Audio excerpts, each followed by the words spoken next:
मंगरुळ तांड्यातील बेपत्ता युवकाचा मृतदेह विहिरीत. दीपक राठोडच्या मृत्यूमागे घात, मोबाईल व केस मिळाल्याने संशय अधिक गडद.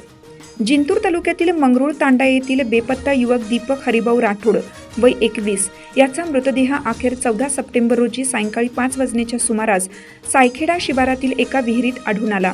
या घटनेने संपूर्ण गावात खळबळ उडाली आहे. दीपक 10 सप्टेंबरपासून बेपत्ता होता. त्याच्या कुटुंबियांनी बोरी पोलीस ठाण्यात मिसिंग तक्रार दाखल केली होती. मृतदेह सापडण्याच्या 1 दिवस आधी त्याची दुचाकी त्याच परिसरात आढळून आली होती. यानंतर गावात कुशंकांना उधाण आले होते. मृतदेह मिळाल्यानंतर पोलिसांनी तो तात्काळ बाहेर काढून जिंतूर ग्रामीण रुग्णालयात पाठवला. रात्री उशिरा शवविच्छेदन करण्यात आले. तसेच चारठाणा पोलीस ठाण्यात आकस्मिक मृत्यूची नोंद झाली.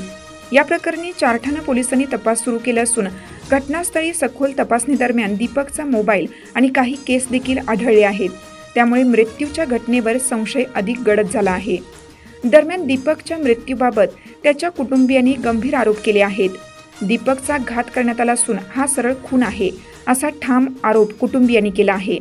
या प्रकरणाची सखोल चौकशी करून दोषींना कठोर शिक्षा व्हावी व दीपकला न्याय मिळावा अशी मागणी कुटुंबीय व ग्रामस्थांनी केली आहे. या दुर्दैवी घटनेने मंगरुळ तांडा परिसरात शोककळा पसरली आहे. चांगल्या स्वभावाचा आणि सर्वांना आपलासा करणारा दीपक अचानक कायमचा निघून गेल्याने गावात हळहळ व्यक्त होत आहे.